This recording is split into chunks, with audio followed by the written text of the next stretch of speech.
Mereka disebut sebagai suku digital karena mereka adalah kelompok asli manusia yang asli dalam dunia teknologi masa kini.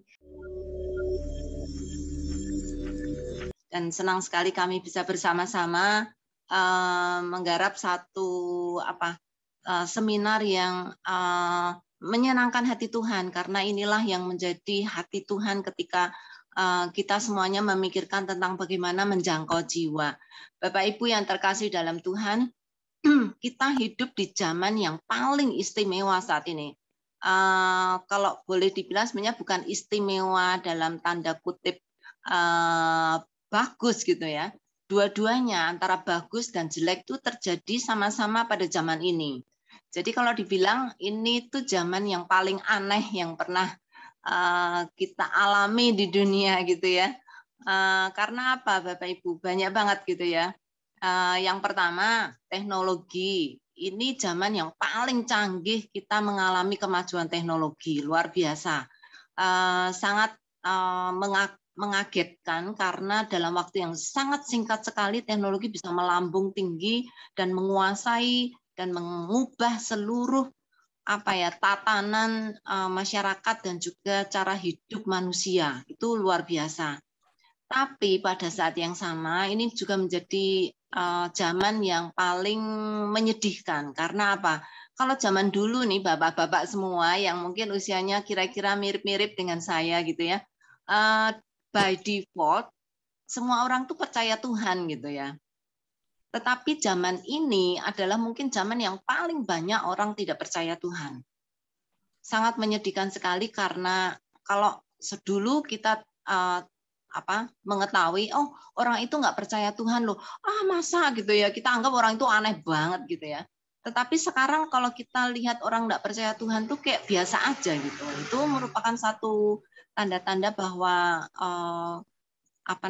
kerohanian dunia pada saat ini tuh tidak lagi berpusat kepada kerohanian, tetapi berpusat kepada hal yang lain. Kemudian kalau saudara melihat juga anak-anak muda sekarang di zaman ini adalah zaman yang anak muda yang paling tidak connect gitu ya, tidak connect dengan generasi tua, tidak connect dengan hal-hal yang lain. Mereka hidup di dunianya sendiri gitu.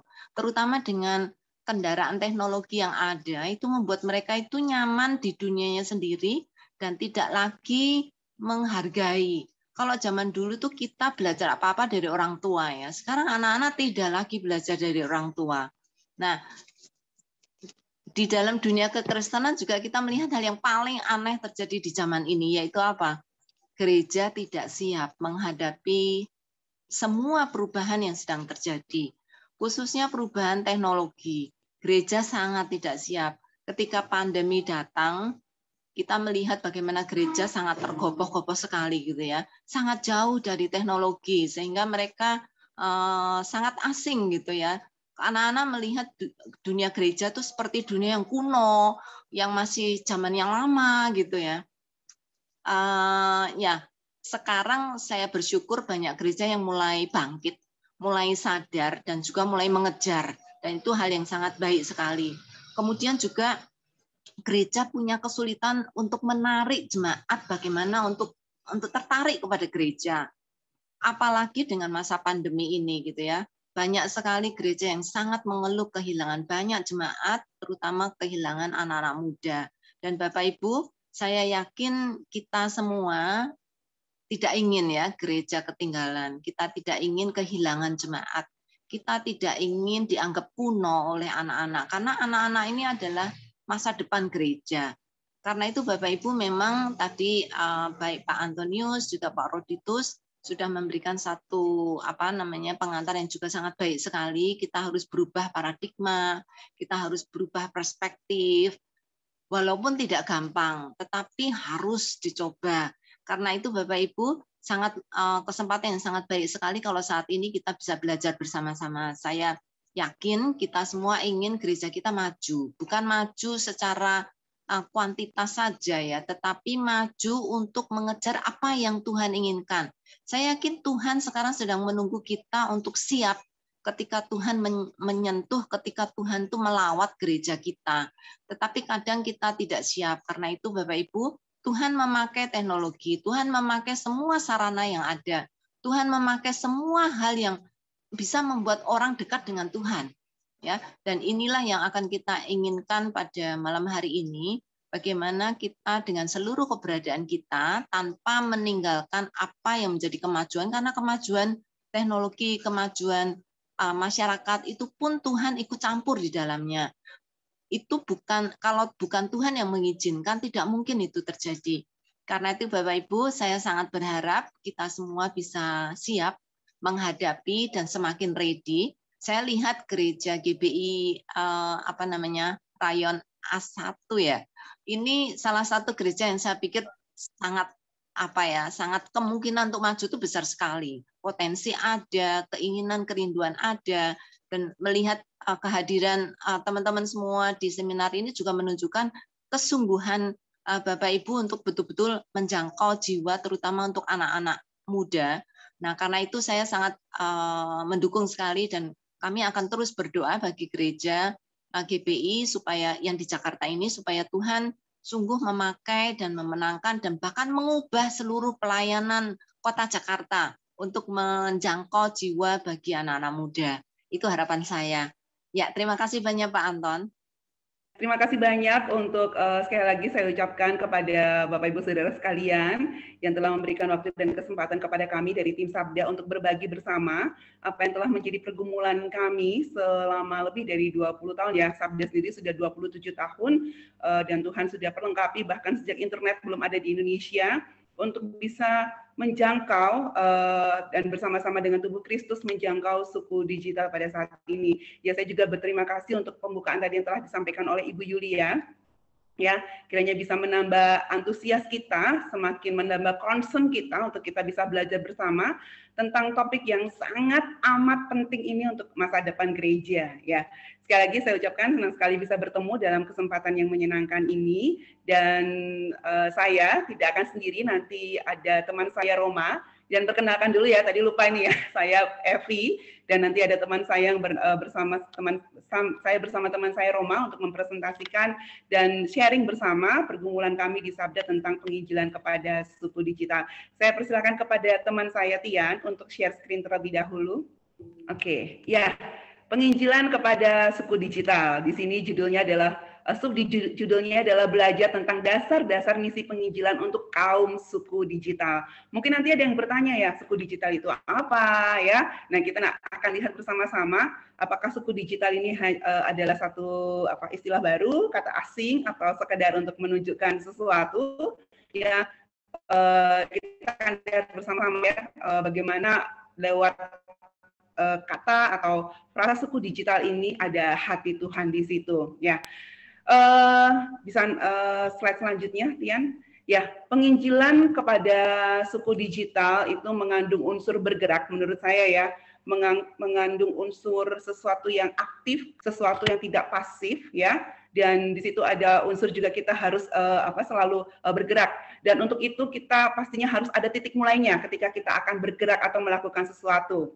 Nah, mari kita lihat dulu ya titik mulai kita ya di kita sekarang untuk kita bisa mulai memahami apa itu suku digital sehingga nanti kita juga bisa melakukan penginjilan kepada suku digital. Ya, yang pasti mari kita mulai dari tempat kita berada sekarang, negeri tercinta kita yaitu Indonesia. Apakah sekarang ada peserta di sini yang tidak sedang berada di Indonesia? Semuanya kayak ada di Indonesia ya Pak Roditus ya. Oke, nah kalaupun misalnya saat ini ada yang tidak berada di Indonesia, kami ya yakin hatinya pasti ada di Indonesia.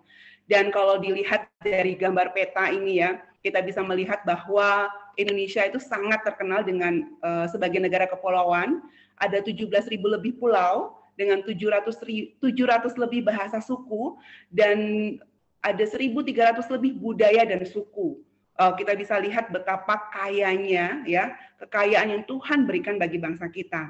Dan statistik ini bukan sekadar angka Bapak Ibu Saudara sekalian ya. Kalau kita lihat ini hanya sekadar angka, hanya membanggakan kekayaan negara kita. Tetapi di balik angka-angka ini mengandung pekerjaan rumah bagi gereja yang cukup besar. Ya, berabad-abad Tuhan sudah bekerja, mengutus pekerjanya, memakai banyak cara untuk menjangkau mereka, yang termasuk yang jumlah ada di dalam statistik ini. Dan di dalam slide selanjutnya kita dapat melihat bahwa PR ini juga terus bertambah seiring dengan meningkatnya jumlah penduduk di Indonesia. Dari gambar di samping ya, Bapak Ibu Saudara sekalian bisa melihat dari sensus penduduk tahun 2020 yang lalu, Indonesia itu memiliki 270 juta lebih penduduk. Dan menariknya, coba kita perhatikan, ada yang saya kotak di bawah itu ya. Menariknya, angka terbesar penduduk di Indonesia itu ada dalam kisaran antara 0 sampai 20-an tahun ya. Siapa mereka? Ya, mereka adalah yang lahir pada abad ini. Mereka adalah pemuda ya, anak-anak kaum muda, mereka yang lahir setelah tahun 2000. Dan tahukah Anda bahwa mereka ini melahirkan budaya dan suku yang baru Indonesia. Inilah yang saya katakan, ini PR yang sangat besar bagi gereja ya, bagi orang percaya pada abad ini. Karena makin bertambah lagi Tuhan memberikan kepada kita ladang pelayanan yang baru, ladang pelayanan yang besar, bahkan bukan hanya besar, ini adalah ladang pelayanan yang terbesar, yaitu suku digital. Mereka beraktivitas penuh dalam era digital ini dan mempengaruhi keadaan digital di Indonesia. Coba kita lihat dalam slide selanjutnya, ini adalah keadaan digital di Indonesia, hitungan statistik yang update terakhirnya itu masih Januari 2021, karena update terbarunya belum keluar ya, nanti baru akan keluar setelah kisaran setelah Januari 22 berakhir, kita baru lihat update terakhirnya. Dan Indonesia ini adalah rumah bagi 270 juta orang dan memiliki pengguna internet terbesar keempat di dunia. Ya, ada 202 juta lebih ya pengguna internet di Indonesia. 70% dari populasi yang ada, dan lebih menakjubkan lagi kalau kita lihat angka di atas dari statistik ini ya, pengguna mobile unik di Indonesia itu bahkan melebihi jumlah populasi Indonesia. Ada 125% pengguna mobile unik di Indonesia, 345 juta orang, bayangkan ya, dengan pengguna medsos aktifnya ada 170 juta. Dan kalau kita lihat dalam statistik berikutnya, kita juga bisa melihat ya, aktivitas ya dalam aktivitas selanjutnya, yaitu waktu yang dihabiskan dengan teknologi digital. Dan menurut data, pengguna ya atau mereka yang saat ini hidup pada era digital ini menggunakan waktu lebih dari 8 jam atau lebih untuk mereka berinternet setiap harinya. Mereka juga aktif di medsos lebih dari 3 jam ya, Facebook, Instagram, TikTok ya, itu lebih dari 3 jam, dan streaming lainnya seperti game ya, nonton online, belanja online, ya broadcasting itu lebih dari 6 jam per hari. Nah, ini bukan jumlah yang sedikit, ya. Tapi seperti yang tadi sudah dikatakan Pak Antonius di awal, ya slide selanjutnya, mari kita melihatnya dengan paradigma yang baru, ya. Kalau kita melihat angka-angka ini, banyakkan tuh orang, wah bahaya nih Indonesia masuk dalam kondisi bisa menghabiskan waktu banyak di layar tanpa istirahat, nanti bisa menimbulkan bahaya-bahaya. Memang ada bahaya ya, pasti ada bahaya ya. Tetapi mari kita coba melihat dengan paradigma yang baru yang membawa kita kepada keadaan Indonesia saat ini, yang masih banyak gereja yang mungkin belum menyadarinya bahwa Indonesia itu sudah digital. Ya, dulu mungkin sekarang masih ada yang belum menyadarinya. Sampai akhirnya ya 2 tahun ya, kita perlu berterima kasih kepada datangnya pandemi yang Tuhan izinkan untuk membawa kita melihat di depan mata kita bukti radikal era digital. Kalau nggak begini ya, gereja atau tubuh Kristus tidak akan aware dengan bahwa ini kita sudah ada dalam era digital, dan kita itu sudah berhadapan dengan betapa kita harus masuk kepada teknologi dan menggunakannya untuk kemuliaan Tuhan, bukan untuk bermusuhan. Coba kita lihat gambar di sini. Ini banyak ya. Dulu mak-mak ya sebelumnya ya, masih di layar yang sama. Mak-mak dulu sebelumnya tuh ya selalu bilang, anak-anak kamu jangan di depan gadget terus ya. Tapi sekarang anak-anak disuruh terus mainan di depan gadget ya. Bahkan statistik dari UNICEF juga mengatakan itu penggunaan statistik yang luar biasa untuk penggunaan aktivitas online di depan mata mereka. Dan selanjutnya kita bisa lihat ya, sebenarnya sebelum masa pandemi ini, tatanan normal yang ada di negara kita itu sudah sangat dihancurkan oleh tsunami digital. Ya, apakah ini adalah istilah yang baru? Ini bukan istilah yang baru. Dan sebenarnya ini yang saat ini sedang terjadi. Kalau kita lihat gambar tadi ya, keluarga ya berada di dalam satu tempat bersama-sama, semua menggunakan gadget, dan ini adalah satu yang dulu tuh sampai dihindari gereja. Jangan sampai nih keluarga terbawa seperti ini ya, sehingga gereja berusaha untuk menghalangi penggunaan gadget di dalam gereja supaya nggak keterusan di dalam keluarga. Tetapi ya kita lihat bahwa negara kita sudah sejak bertahun-tahun yang lalu, bahkan sebelum pandemi datang, sudah memberikan warning kepada masyarakatnya bahwa tsunami digital sudah datang. Tahun 2018 yang lalu, Khofifah sudah berkata kepada warga Surabaya, ayo tsunami digital sudah datang. Bahkan Menkominfo sebelumnya ya, sebelum yang sekarang ini sudah mengatakan pada tahun 2017 yang lalu, tsunami digital memasuki berbagai sektor kehidupan. Tapi apakah itu membuat pemerintah menghentikan atau membatasi kegiatan-kegiatan digital? Justru tidak. Malah pemerintah mengatakan kita harus mempercepat melakukan transformasi digital di Indonesia. Ya, apa yang harus dilakukan? Bukan menghindari, ya, tetapi mari kita lakukan percepatan digital. Tsunami digital sudah datang, sedang datang, dan masih terjadi sampai saat ini. Bagaimana dengan gereja? Apakah akan tenggelam atau bisa ikut berselancar dalam tsunami dengan memasuki new normal? Tsunami pasti membawa banyak dampak, dan itu kita tidak bisa memungkiri ya. Banyak sekali dampak yang terjadi akibat tsunami digital. Namanya tsunami, nggak mungkin dia akan membawa keadaan baik-baik saja. Tsunami itu pasti akan memporak-porandakan segala sesuatu yang sudah stabil, ya, akan memporak-porandakan segala sesuatu yang sudah ada dan akan menciptakan sesuatu yang baru karena harus ada terjadi pemulihan. Begitu halnya dengan tsunami digital, ya. Kalau kita lihat dalam slide selanjutnya, salah satu dampak yang disebabkan oleh tsunami digital adalah mengubah kebutuhan dasar manusia. Saya yakin Bapak Ibu Saudara sekalian di sini juga sudah mengetahui ya tentang piramida kebutuhan manusia, ya, kebutuhan-kebutuhan dasar manusia. Kita punya kebutuhan fisiologi, rasa aman, kasih sayang dan sebagainya. Tetapi sekarang sudah tergantikan ini ya, sudah berubah. Kalau dulu kebutuhan fisiologi kita itu makan, minum, udara, air gitu, itu kan kebutuhan mutlak ya. Kalau sekarang kebutuhan mutlak itu adalah ada wifi, harus ada charger, harus ada HP di mana-mana. Kalau nggak ada, udahlah. Kalau anak muda sekarang bilang kalau itu nggak ada lebih baik gue nggak ada aja gitu ya. Kalau mau cari tempat makan, yang dicari bukan menunya, yang dicari adalah tempat di mana di sana ada wifi-nya atau yang menyediakan pokoknya harus ada colokan gitu ya. Naik bis, naik kereta juga yang dipastikan harus ada tempat untuk charger. Ya, sebagainya. Sampai akhirnya aktualisasi diri kita sudah tidak memerlukan lagi kita menyatakan di orang yang ada eksis di dunia online, di dunia internet. Ya, kebutuhan dasar manusia ya sangat berubah gitu ya. Apakah gereja siap? Ya, mari kita mengingatkan diri kita sendiri dalam slide selanjutnya ya. Apakah gereja siap? Gereja siap masuk dalam dunia yang baru? Masuk dalam budaya yang baru seperti yang tadi saya katakan, suku digital.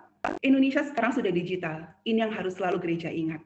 Pak Jokowi, presiden kita, berkata bahwa kalau kita masih menggunakan cara-cara lama, di sini beliau berbicara tentang konteks pendidikan ya, pendidikan tidak bisa jalan. Kita bisa terapkan ini di gereja. Kalau kita masih menggunakan cara-cara yang lama, pendidikan Kristen di gereja tidak bisa jalan pada era pandemi ini atau kita katakan pada era digital ini. Perlu cara-cara baru yang digital, hybrid, harus cepat adaptasi, harus adaptif, kreatif, dan harus terus-menerus ada inovasi. Kalau hanya menggunakan cara-cara yang itu saja, padahal dunia sudah berubah, ya, dunia sudah berganti, kita masih begitu-begitu saja, ya kita pasti akan tenggelam, ya, kita akan musnah di dalam era tsunami digital. Lalu bagaimana caranya? Ya, ini yang tadi saya terkesan dengan Pendeta James ya. Beliau mengingatkan bahwa tentang ketika kita menghadapi kehidupan ini ya, bagaimana kita seharusnya bisa berjalan di atas air. Ya, ini ilustrasi ketika Petrus ya, bagaimana dia bisa berjalan di atas air bersama dengan Tuhan. Jangan kita menolak ya, jangan kita takut sampai nggak mau berbuat apa-apa karena begitu dahsyatnya ya era digital saat ini. Kalau kita nggak mau berbuat apa-apa, yang ada kita akan tenggelam. Oleh karena itu, pada kesempatan ini kami ya dari Yayasan Sebagai Sabda ingin mengajak Bapak Ibu Saudara sekalian, mari kita yuk berenang, berselancar bersama suku digital yang sebenarnya tuh mereka nggak akan terdampak apa-apa dengan tsunami digital ini, karena mereka tuh ibarat ikan, gitu ya. Mereka tuh ibarat ikan. Kalau ada tsunami, apakah ikan akan terpengaruh? Enggak kan? Tsunami digital itu akan mempengaruhi yang bukan ikan, ya. Generasi digital itu ibarat ikan yang ada di tengah-tengah tsunami digital. Mereka tidak akan terlalu terdampak. Tetapi kita gerejalah yang harus belajar mengikuti cara mereka. Kita harus belajar masuk ke dunia mereka, belajar berenang bersama mereka, belajar berselancar bersama mereka, berjalan di atas air mungkin bersama dengan mereka, dan yang paling penting kita berjalan di atas air bersama Tuhan untuk menjangkau suku digital ini. Ya, dalam slide selanjutnya saya mau mengajak Bapak Ibu Saudara sekalian, ya, mari kita mengerti hati dan gerakan Allah untuk suku digital ini. Berbicara tentang suku digital ini bukan sekadar sebutan untuk mereka yang lahir pada era digital. Ketika kita berbicara tentang suku digital, kita sedang belajar atau kita sedang berbicara tentang hati Tuhan untuk era digital saat ini. Oleh karena itu, mari kita bertobat. Ya, saya dengan keras mengatakan, mari kita bertobat. Bawa hati kita kepada Tuhan. Rendahkan hati kita di hadapan Tuhan. Mengerti hati dan gerakan Tuhan pada era digital ini. Jangan egois. Pada era digital ini adalah era kolaborasi, era bermitra. Ya, mari kita kerjakan bersama-sama. Ya, mari kita terus belajar dengan meningkatkan digital skill kita, mindset digital kita. Ya, berkomunitas, aktif, inisiatif, dan jangan bosan belajar. Ya, dan yang paling penting, kita harus semakin memperdalam keintiman kita dengan firman-Nya, melibatkan Roh Kudus.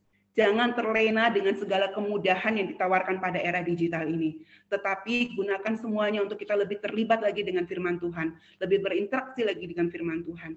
Berani dalam Tuhan, jangan takut gagal, ya, dan bertobat. Lihat cara baru dan bertumbuhlah. Nah, selanjutnya bagaimana kita bisa melakukan ini ya? Bagaimana kita bisa bersama-sama untuk menjangkau suku digital? Siapkah kita? Saya akan menyerahkan waktu selanjutnya kepada rekan saya Roma untuk menyampaikannya. Silakan Roma. Oke, Bu Evi, terima kasih. Suara saya sudah jelas ya, Bu? Jelas, Roma. Oke. Ya, Bapak Ibu Saudara, kita akan melanjutkan presentasi bagian kedua. Ini kelanjutan dari yang disampaikan Bu Evi tadi di akhir, apakah kita mau bertobat malam hari ini, dan kalau tadi Pak Antoni bilang mau merubah paradigma yang baru kita untuk kemajuan pelayanan gereja kita di GBI ini. Jadi bagaimana? Apakah kita semua siap untuk menginjili suku digital? Apa yang harus kita lakukan untuk menjangkau mereka sebagai generasi kunci gereja? Untuk tahu itu kita harus kenal dulu siapa sih generasi ini gitu, siapa sih suku digital ini, apa yang mereka lakukan hari-hari ini, dan mengapa mereka juga harus disebut sebagai suku digital, dan bagaimana mereka hidup sebagai sebuah suku yang baru yang sudah berdampingan dengan kita sampai saat ini. Nanti kita akan lihat bersama-sama. Nah, Bapak Ibu Saudara, berbicara tentang penginjilan kepada suku digital, pasti kita memikirkan dulu apa itu suku gitu ya. Jadi suku ini berkaitan dengan, kalau kita lihat secara konvensionalnya, suku ini pasti berkaitan dengan kelompok tertentu dalam suatu budaya, dengan mencirikan ciri-ciri tertentu gitu dalam dalam kehidupannya berbudaya di satu suku tertentu. Dan digital berbicara tentang penggunaan teknologi terkini dan berkembang di masa ini yang berkaitan sejak adanya kemunculan internet dan juga komputer. Nah, mereka disebut sebagai suku digital karena mereka adalah kelompok asli manusia yang asli dalam dunia teknologi masa kini. Jadi ketika mereka lahir, mereka sudah dapat berkembang dengan cepat dan mereka sudah berdampingan dengan teknologi yang instan dan mereka mudah beradaptasi sekali dengan teknologi komputer dan juga internet yang ada. Nah, salah satu pencipta istilah digital immigrant atau digital native, Mark Prensky mengatakan bahwa ketika digital native ini lahir gitu, mereka sudah saat belajar menulis, mereka sudah kenal internet. Jadi ketika bukan hanya belajar menulis ya, ketika mereka keluar dari perut ibunya, mulai beranjak dan berdiri, mereka sudah kenal yang namanya internet.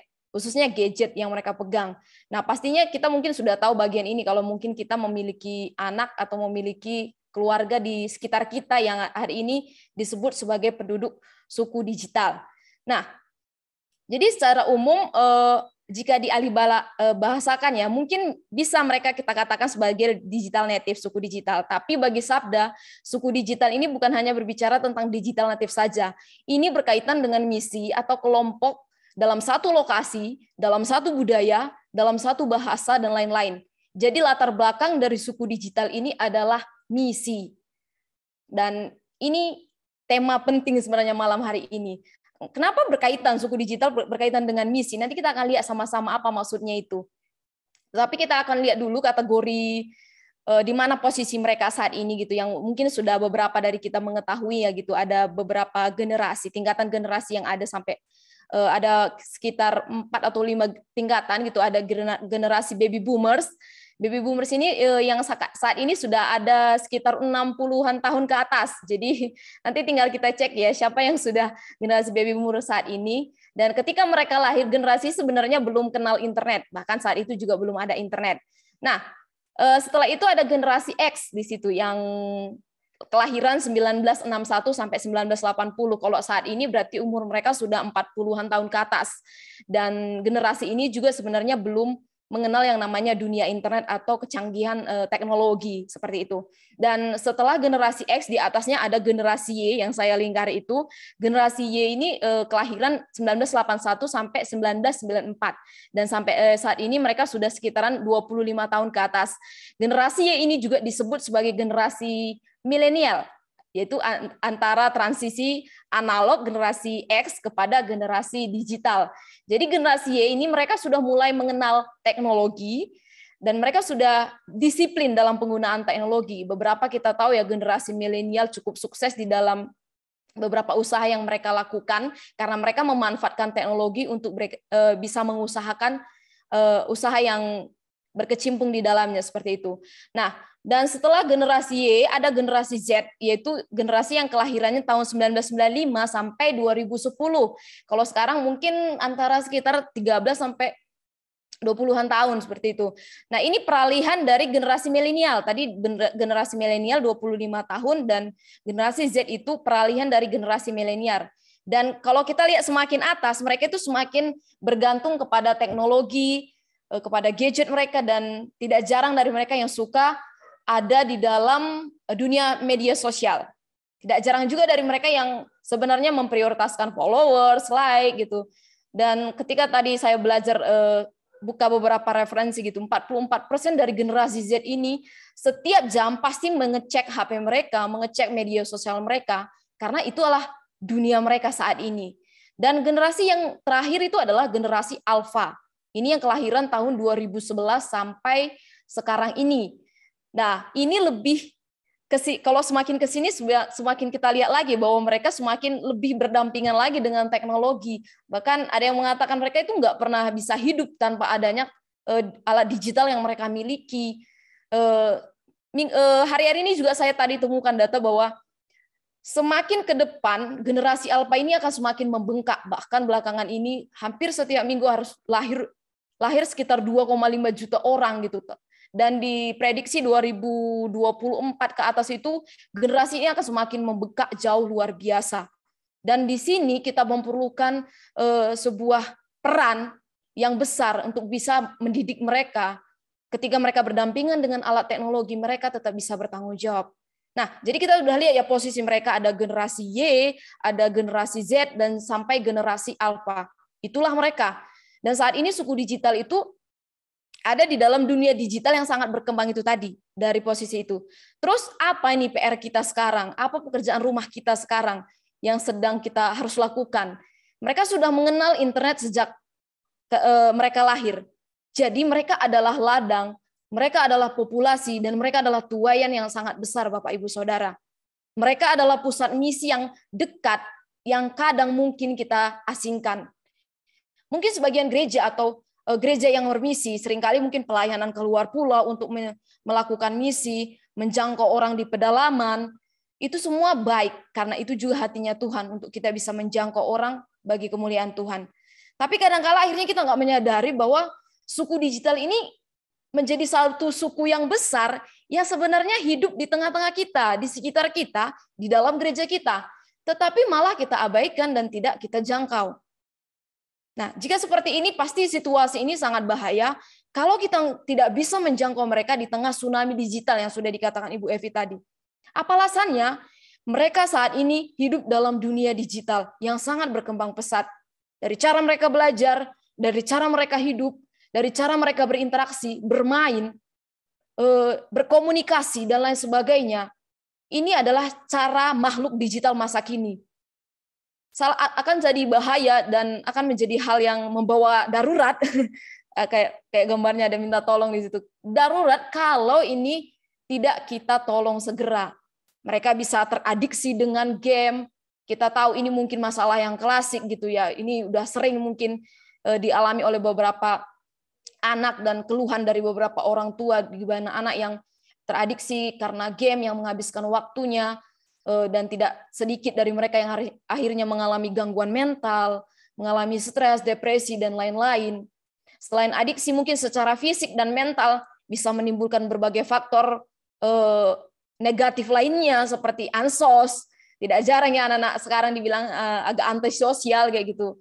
Ada juga yang sakit karena kurang bergerak, sikapnya sering di bawah jari-jarinya tapi akhirnya kurang bergerak.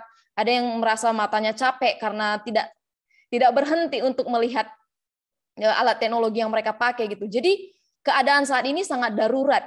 Selain itu, next slide, satu pusat rujukan data yang saya lihat dari Bilangan Research Centers, mereka sempat menginterview dari 4.000 anak disurvei seperti itu, dan hanya 23%. Jadi dari 4.000 anak, hanya 800 anak yang dianggap baik saat membimbing spiritualitas anak kepada anaknya dari orang tua gitu. Jadi hanya 23% yang bisa membimbing anaknya dengan baik dan memperkenalkan Yesus sebagai Tuhan dan Juru Selamat. Hanya 800 yang terbimbing, sisanya kemana? Salah satu survei lainnya juga kemarin saya lihat ada gereja baptis yang mengatakan bahwa di masa pandemi, awal-awal pandemi kemarin, banyak anak-anak sekolah minggu, youth gereja yang tidak terlayani. Karena apa? Peralihan gereja sibuk menghadapi masa pandemi, mereka sibuk beradaptasi dengan teknologi untuk mengurus hal-hal yang umum dalam peribadahan mungkin, jemaat yang dewasa. Tapi akhirnya pelayanan sekolah minggu, pelayanan youth akhirnya terbengkalai. Dan ini membuat pelayanan sangat tidak baik seperti itu. Ya, salah satu hal lainnya juga yang bisa kita lihat 10 tahun belakangan ini, kita bisa lihatlah generasi muda di gereja mungkin mengalami penurunan secara drastis. Kalau ini terjadi sampai saat ini, pasti gereja punya masalah di bagian ini. Coba kita lihat gereja kita. Ini kan dari GBI Rayon 1A, ada 10 gereja. Coba kita lihat di gereja kita. Apakah generasi muda di gereja kita mengalami penurunan secara drastis? Kalau mengalami peningkatan, stabil, keadaannya, wah ini puji Tuhan. Tetapi kecenderungan pasti banyak yang menurun. Mungkin tadi ada yang jumlah anak sekolah minggunya 1.000 anak. Sampai saat ini yang beribadah hanya 100 anak. Ada yang kemarin mungkin di salah satu gereja besar di Solo aja, ada yang dulunya itu ratusan anak youth yang beribadah gitu. Tapi sekarang tidak lebih dari 20 orang yang beribadah. Nah, ini secara kuantitas saja kita lihat. Belum lagi secara ketika mereka beribadah. Mungkin fisik mereka ada di dalam gereja. Fisik mereka ada di gereja gitu. Tapi nggak kita tahu ya, hati mereka, pikiran mereka, jiwa mereka apakah sedang ada bersama-sama fokus dalam ibadah atau melayang-layang karena banyak distraksi seperti itu. Akhirnya di sini kita harus melihat, kita harus mengubah cara saya melayani mereka dengan hal-hal yang alkitabiah. Nanti kita akan lihat sama-sama bagaimana caranya. Ya, ini ya. Jadi seperti yang di layar kita, secara kuantitas mereka menurun. Mereka saat ini hilang dari gereja. Kemana mereka saat ini? Apa yang membuat mereka hilang? Jelas banget jawabannya satu sebenarnya Bapak Ibu Saudara. Mereka hilang dari gereja, mereka hilang dari komunitas Kristen karena mereka memiliki dunia yang berbeda. Dunia mereka dengan dunia generasi baby boomer, satu generasi X sudah berbeda. karena dunia mereka berbeda, next. Karena dunia mereka berbeda, kita perlu cara yang lebih baru dan alkitabiah dalam menjangkau suku digital masa kini. Mereka jauh lebih berkembang, transformatif pikiran mereka. Kalau kita punya cara yang efektif untuk menjangkau suku ini, yang sangat besar jumlahnya ini. Bagaimana caranya Bapak Ibu Saudara? Bagaimana cara kita untuk menjangkau mereka dari di dalam suku digital ini? Apakah kita harus menarik mereka dari dunia digital? Kita rebut mereka, kita tarik mereka dalam dunia mereka, bawa ke dunia kita yang sudah kuno? Enggak, karena jarak mereka yang sudah jauh dari kita semua, enggak mungkin kita bisa menarik mereka. Itu akan membuat mereka semakin jauh lagi. Jadi jangan kita keluarkan mereka dari dunianya, karena itu adalah dunia mereka, Bapak Ibu. Itu tidak alkitabiah. Kalau kita lihat prinsip Alkitab yang paling mengerti lah ya kita semua ya. Ketika Tuhan menjangkau manusia gitu, Dia sendiri yang hadir sebagai manusia, lahir sebagai manusia untuk menjangkau umat manusia. Bukan kita yang bisa, karena kita nggak akan pernah bisa menjangkau Allah yang semestinya kita tahu. Nah demikian juga kita, kalau kita mau menjangkau mereka, kita harus tahu dunia mereka. Dan kita harus masuk ke dalam dunia mereka. Tadi Bu Evi bilang bahwa dunia digital itu atau suku digital itu ibaratnya seperti ikan. Ketika tsunami digital datang, mereka nggak akan terhempas, mereka akan bisa menikmatinya. Mungkin mereka bisa berenang, kalau ibaratnya mereka seperti ikan. Nah, bagaimana? Kita harus tetap bisa menjangkau mereka di tengah tsunami digital yang mencoba memporak-porandakan ini gitu, dengan cara masuk ke dalam dunia mereka, tanpa kita nggak akan terhempas gitu, tapi kita bisa sama-sama berselancarlah di dalam dunia digital ini. Nah, kita mau lihat mengapa kita harus repot sih masuk ke dalam dunia mereka? Tadi jawabannya karena generasi berbeda. Kita punya kesempatan yang sangat besar dalam melayani mereka, Bapak Ibu Saudara. Caranya bagaimana? Malam hari ini kita akan belajar 4 cara, 4 bagian yang bisa kita pakai untuk menjangkau mereka dengan cara masuk ke dalam dunia digital, di mana mereka saat ini beradaptasi dengan dunia digital. Nanti dalam 4 bagian itu akan saya jelaskan dulu juga masing-masing 4 subbagian di dalamnya. Yang pertama adalah missiological foundation. Fondasi dasar dalam misiologi. Apa ini? Nah, kita tahu bahwa dalam dunia penginjilan, missiological foundation ini adalah penginjilan yang berdasarkan kepada misiologi yang dilakukan kepada suku digital di era digital saat ini. Yang esensinya adalah penginjilan yang dilakukan secara 4 lintas, yaitu lintas budaya, lintas geografis, lintas bahasa, dan juga lintas sosial. Ini adalah landasan misi dalam firman Tuhan. Makanya saya tadi katakan di awal ya, saya tadi sedikit spoiler bahwa suku digital ini berkaitan sekali dengan misi, karena erat kaitannya dengan lintas sosial, budaya, lokasi, dan juga komunikasi. Nah, ini juga tergandung dalam amanat agung yang sudah kita tahu sama-sama semua isinya dalam Matius 28 ayat 19 sampai 20. Pada hari ini, sampai dengan detik ini, apakah amanat agung sudah selesai? Jawabannya adalah belum. Tuhan mengatakan bahwa kita harus memuridkan semua bangsa menjadi murid Kristus, membawa mereka mengenal Kristus. Kita tahu ada banyak sekali alat yang Tuhan pakai juga di dalam Alkitab ya. Bagaimana mereka melintasi berbagai hal ini, geografi, sosial, budaya, untuk mereka bisa menjangkau orang lain dan memuridkan orang lain mengenal Kristus. Salah satu contohnya mungkin yang paling gampang untuk kita mengerti Paulus gitu ya. Paulus adalah seorang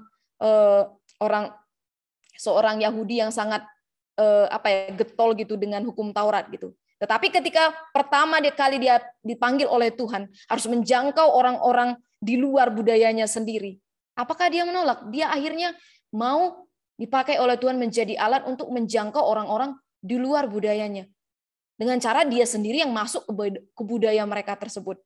Nah, kita akan lihat dulu ya beberapa pertanyaan dasar yang sering diajukan sebagai suku digital ini dan kaitannya dengan misi. Paling tidak ada 4 bagian yang dapat menjawab bagian ini. Ada lintas geografi, lintas bahasa, sosial, dan budaya.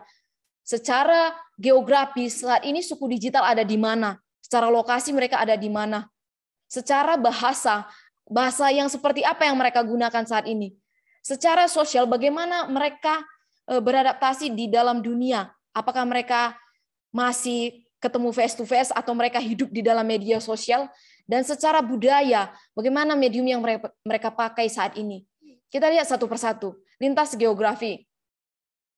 Ya, next. Nah, lintas geografi ini kan kita tahu sendiri ini berbicara tentang lokasi, berbicara tentang penduduk, lingkungan, dan seputarnya gitu. Tapi dalam dunia digital, lintas geografi ini berbicara tentang suku digital yang ada di banyak tempat, di banyak lokasi yang berbeda-beda. Jadi kapanpun, dimanapun, dan dalam kondisi apapun, penduduk suku digital ini dapat menyentuh dunia. Jadi mereka nggak akan dibatasi oleh satu lokasi saja. Mereka bisa berada di lokasi yang berbeda-beda, tetapi mereka bisa menjangkau dunia secara geografis. Mereka bisa mengelilingi dunia dalam hitungan detik. Karena mereka ada di dunia digital dengan alat yang mereka genggam. Jadi secara geografis, kita tahu ya lokasi mereka saat ini ada di dalam dunia digital. Nah, yang kedua adalah lintas bahasa. Ya, Bapak Ibu, kita tahu kalau lintas bahasa ini berbicara tentang komunikasi antar individu satu dengan lainnya, seperti itu. Nah, kalau kita lihat semakin ke sini bahasa ini terus mengalami perubahan. Nah, suku digital pun demikian, Bapak Ibu Saudara. Mereka tidak melulu berdialog dengan teks yang masih analog. Dengan kecanggihan teknologi yang ada, mereka bisa baca dengan media, dengan grafis, dengan gambar yang ada dibanding teks. Kalau orang tua mungkin masih susah untuk melihat grafis dan bisa menyimpulkan apa isinya gitu. Tapi anak-anak sekarang itu bisa menyimpulkan isi dari gambar tersebut. Mungkin bagi kita susah untuk menyimpulkan apa sih yang sering dibahas gitu. Tapi bagi anak-anak sekarang ini sangat-sangat gampang. Contoh yang paling mudah lah kita lihat ya, dengan bahasa yang mereka miliki, belanja online ya, kita tahu ya semakin kesini kan semakin belanja online semakin sesuatu yang udah lumrah sekali dilakukan gitu. Kemarin juga ketika saya rencana ini sharing saya pribadi, ketika saya rencana mau beli HP, saya mikirnya nanti kalau beli HP berarti harus ke satu toko di Matahari Singosaren di daerah Solo gitu, karena di situ pusatnya gitu. Tapi ketika saya tanya teman saya yang notabene mungkin lebih muda dari saya, dengan gampangnya dia nggak mau mikir dan ribet harus pergi ke Singosaren untuk beli HP, tapi dengan cepat langsung belanja di online shop dan lihat di official store-nya, mungkin punya harga yang sama gitu, tapi caranya mereka nggak perlu ribet, nggak perlu konvensional yang saya pikirkan gitu. Jadi bahasa mereka sekarang sangat kekinian, di mana mereka bukan hanya bisa mendengar saja, tetapi dengan melihat dari media yang mereka lihat. Nah, yang selanjutnya adalah lintas sosial. Sosial berbicara tentang kumpulan individu yang terbentuk akhirnya menjadi sebuah makhluk yang hidup dalam bersosial gitu. Nah, bagaimana dengan kehidupan sosial mereka di masa kini sebagai penduduk suku digital? Mereka tidak selalu berkumpul. Kalau kita lihat gambar di layar Bapak Ibu Saudara, mereka berkumpul memang di satu tempat, tapi kalau kita lihat mereka sibuk dengan kegiatannya masing-masing. Jadi secara tubuh mereka ada bersama-sama, namun mereka secara pikiran, secara hal lainnya, mereka udah punya dunianya sendiri-sendiri di media sosial dengan beragam aplikasi, fitur-fitur yang mereka miliki, dan permainan lainnya yang ada di gadget mereka. Jadi mereka suka mengekspos diri mereka melalui media sosial yang sampai saat ini sangat eksis.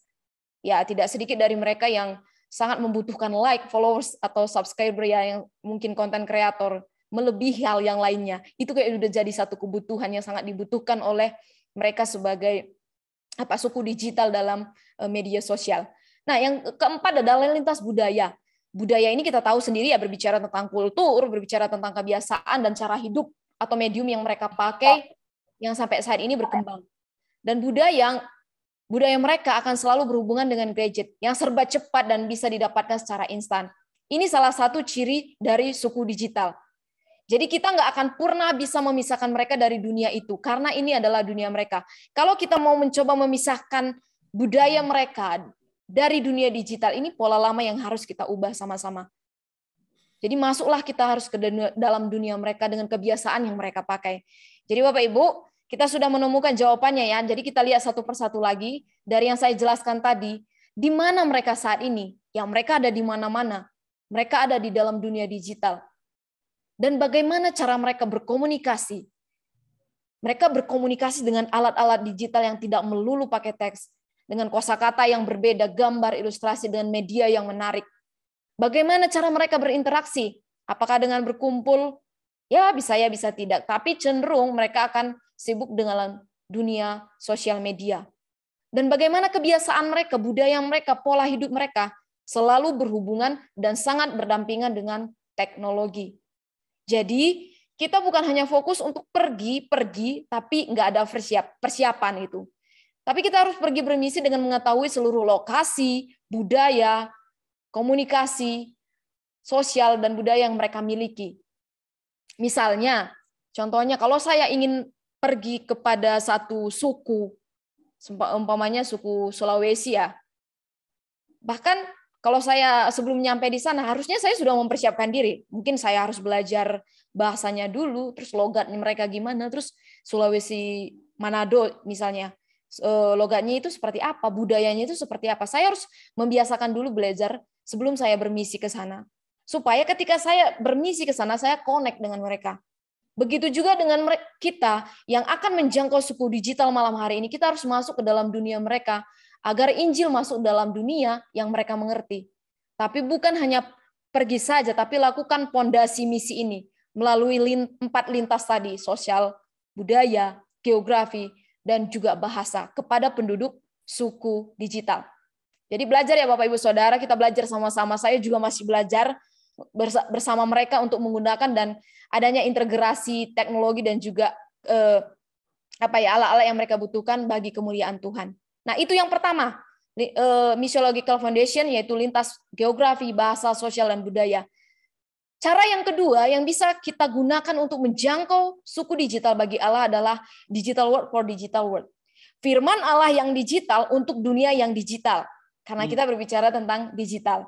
Tadi kita sudah sepakat sama-sama bahwa kita harus masuk ke dalam dunia mereka yang sudah digital. Nah, ketika kita masuk, apa yang harus kita bawa? Kita harus punya satu bekal ketika kita masuk, Bapak Ibu Saudara. Yang kita bawa apa? Yang kita bawa adalah firman Tuhan. Ya, pastinya itu udah standar yang paling mutlak. Firman Tuhan harus juga masuk kepada dunia mereka yang sudah digital. Firman Tuhan itu harus nyata di dalam dunia yang sudah digital. Mungkin metode yang dipakai mungkin berubah-ubah, tapi firman Tuhan itu akan kekal selama-lamanya. Jadi teknologi harus kita pakai untuk menyebarkan firman Tuhan. Tapi terkadang, ya puji Tuhan kalau gereja saat ini sudah maju seperti itu. Tapi terkadang teknologi dianggap asing oleh gereja. Atau sudah dipakai pun di dalam gereja belum maksimal.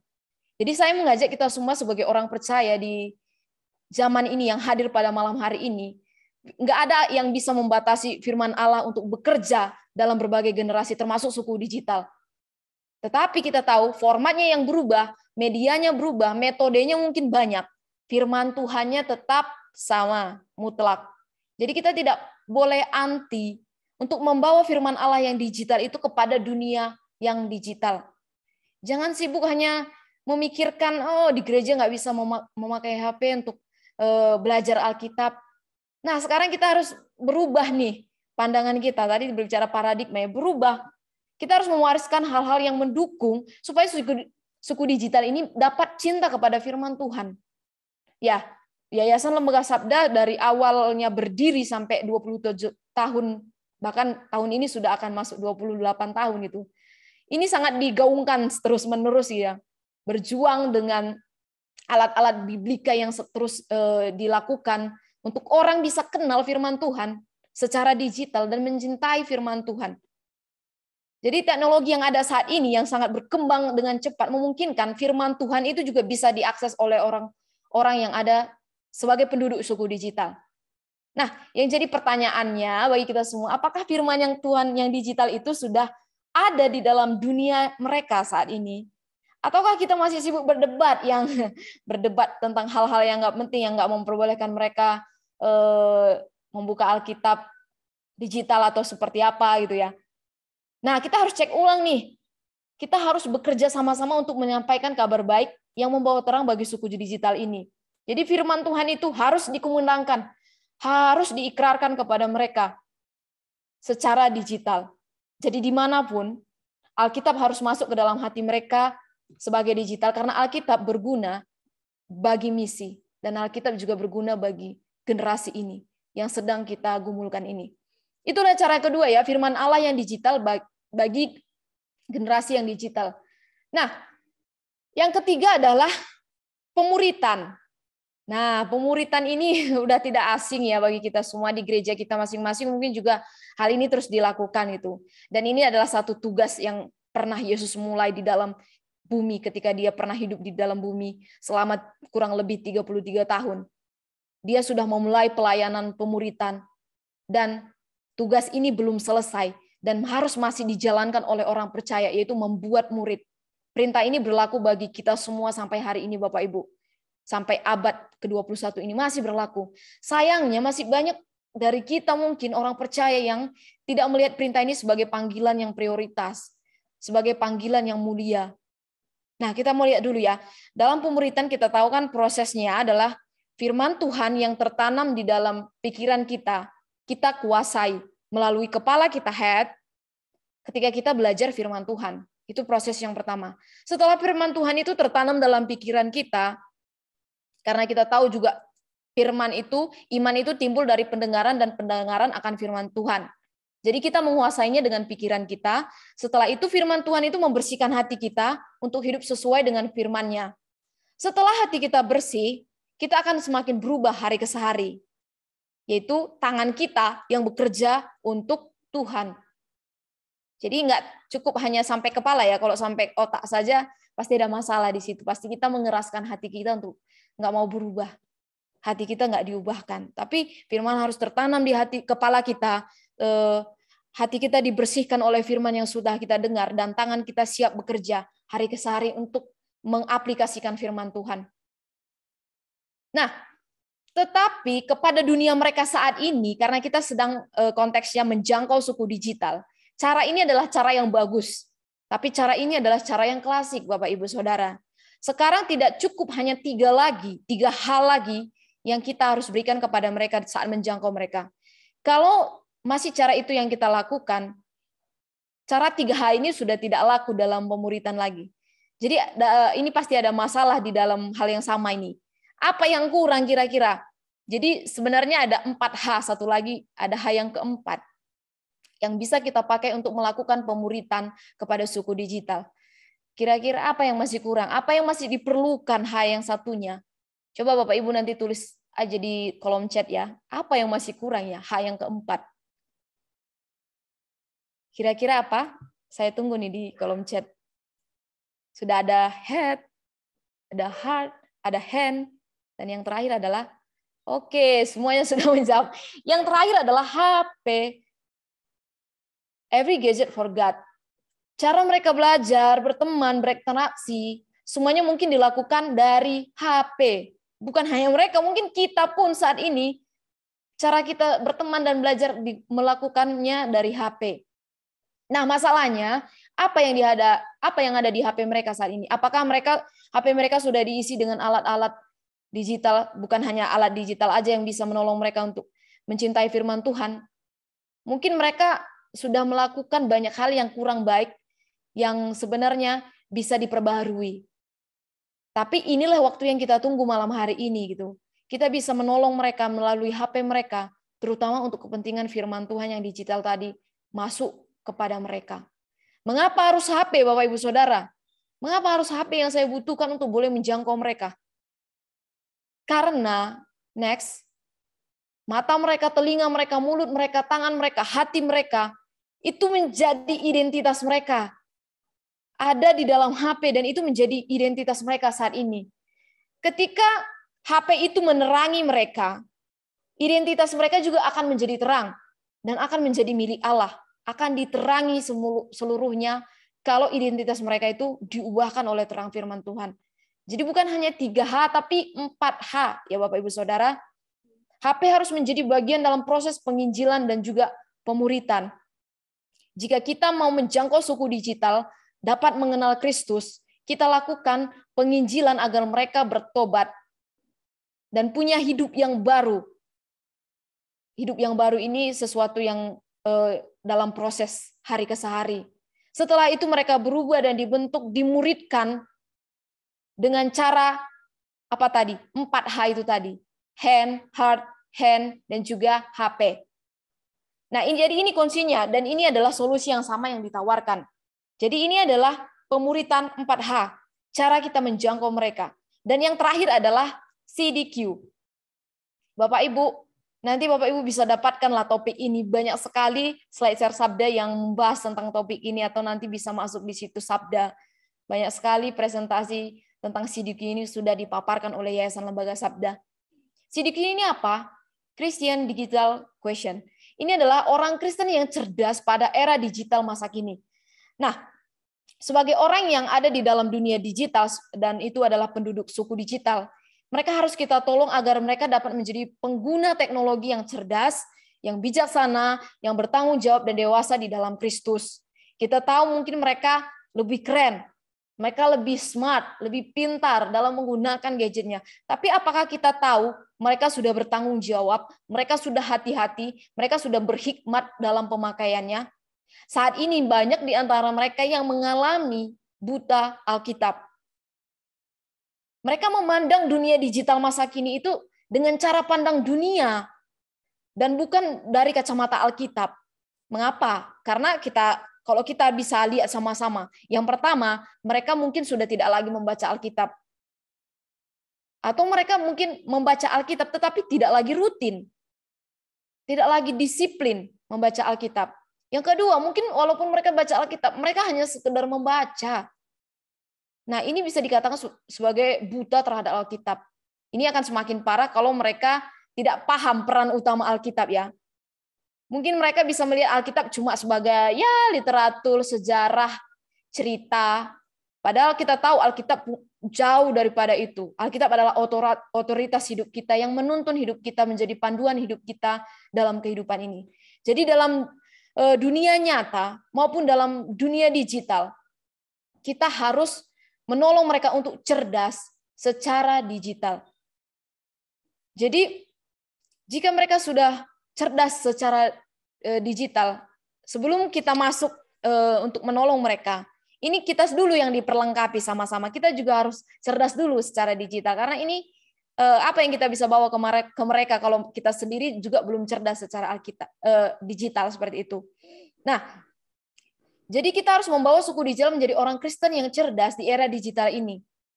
Dan ini akan membuat mereka juga akan semakin mengenal Kristus dan akhirnya dewasa di dalam Kristus dan juga semakin serupa dengan Kristus. Jadi Bapak Ibu Saudara, cara mereka belajar saat ini, saya sudah katakan beberapa kali bahwa mereka berkomunikasi melalui HP, berelasi, berinteraksi dengan HP. Mungkin ada dari beberapa mereka juga yang berinteraksi dan juga sudah merasa bahwa teman terbaik mereka juga itu gitu ya. Kita harus membangun relasi dengan mereka agar kita bisa berinteraksi dengan mereka di dalam dunia mereka saat ini. Dengan demikian kita pasti berhasil menjangkau mereka. Nah, jadi bagaimana mereka berbicara, bagaimana mereka mendengar, mencari, memfilter, berkomunikasi, semuanya dari alat digital yang mereka pakai. Jika kita tidak memulai dari proses misi ini tadi, 4 hal ini tadi, kita sudah gagal sebelum berperang. Jadi sebelum berperang kepada mereka, kita sudah gagal duluan. Jadi kalau saat ini mereka ada di dalam dunia digital, di media sosial, masuklah ke dalam komunitas mereka tersebut. Jadi sebagai kesimpulan, ada 4 bagian ya yang kita akan lakukan sama-sama sejak hari ini untuk menjangkau mereka, yaitu dengan langkah fondasi misiologi yang harus kita tanamkan dengan 4 lintas budaya, bahasa, geografi, dan juga sosial, melalui firman Allah yang digital bagi dunia yang digital, pemuritan 4H dari kepala, hati, tangan, dan juga HP mereka, serta CDQ atau kecerdasan digital dalam belajar firman Tuhan. Jadi ini adalah cara yang paling penting lagi masuk, berselancarlah kepada dunia mereka, berbekalkan firman Tuhan yang digital ini tadi, supaya kita bisa membawa terang Kristus dan mereka boleh dimenangkan bagi Kristus. Nah, sebagai bagian akhir,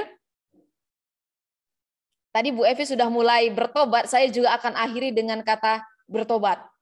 Bagaimana kita bisa membawa mereka kepada Kristus kalau kita tidak datang dahulu kepada Kristus? Bertobat. Kita mau agar mereka menjadi pribadi yang benar-benar mengasihi Tuhan dengan sungguh-sungguh. Tapi kalau dari kita sendirinya tidak belajar dan tidak tunduk di bawah otoritas Tuhan, ini nggak akan seimbang. Dalam Roma 12 ayat 12 dikatakan, berubahlah oleh pembaruan akal budimu, supaya kita bisa tahu kehendak Allah, apa yang baik, yang berkenan kepada Allah, dan yang sempurna. Dan yang kedua adalah miliki hati seperti Tuhan Yesus Kristus. Ini kualifikasi yang sangat dibutuhkan. Percaya Yesus dan punya hati seperti Dia. Tidak ada seorang pun dari antara anak-anak ini yang akan hilang. Karena Kristus pun mengasihi anak-anak. Kalau kita minta hati ini tadi kepada Tuhan, seperti Dia yang mengasihi seluruh manusia dan terpanggil, kita pun akan mau dipanggil oleh Tuhan untuk melayani suku digital. Wah, kita pasti yakin Tuhan akan sangat bergembira jika kita melakukan bagian ini dan menerima undangannya untuk bekerja sama-sama, memiliki hati seperti Yesus. Dan yang ketiga, ya, Indonesia sudah digital. Ya, di awal tadi Indonesia sudah digital. Ini pulau Indonesia ya, yang kita lihat di gambar. GBI juga sudah digital. Ini adalah ladang kita Bapak Ibu Saudara, dan hampir setengah isinya penduduk suku digital yang sudah dijelaskan Ibu Evi tadi. Dan kita tahu hari ini Indonesia sudah digital. Hal ini mungkin sudah sering dikatakan oleh pemerintah kita, lambat laun gereja GBI juga sudah semestinya harus digital. Dan sekali lagi semuanya itu untuk kemuliaan Tuhan. Jadi mari kita menangkan suku digital bagi Allah melalui dunia mereka saat ini. Belajarlah bersama mereka untuk mengembangkan teknologi dan mengintegrasikan teknologi untuk kerajaan Tuhan. Jadi Bapak Ibu, Tuhan mengundang kita hari ini untuk pergi kepada suku digital. Apakah ada dari kita semua yang ratusan malam hari ini hadir, siap untuk pergi menjangkau suku digital, menjawab tantangan misi ini tadi kepada kita semua? Jawabannya ada di tangan Bapak Ibu Saudara sekalian. Mari doakan panggilan itu, punya hati yang terbuka untuk mau melayani mereka seperti Yesus melayani mereka. Yang terakhir, teknologi, IT berasal daripada Tuhan, dan harus juga dipakai untuk kemuliaan nama Tuhan. Ini adalah visi dari Yayasan Lembaga Sabda. Teknologi untuk kemuliaan bagi nama Tuhan. Kolose 1 ayat 16 sampai 17. Ya, demikian hal yang bisa saya bagikan hari ini. Kiranya ini menolong kita sama-sama untuk mengubah paradigma gereja kita dan membuat kita juga semakin semakin tergerak dengan undangan Tuhan yang ditawarkan malam hari ini untuk bergerak melakukan penginjilan kepada suku digital yang sangat banyak populasinya. Amin.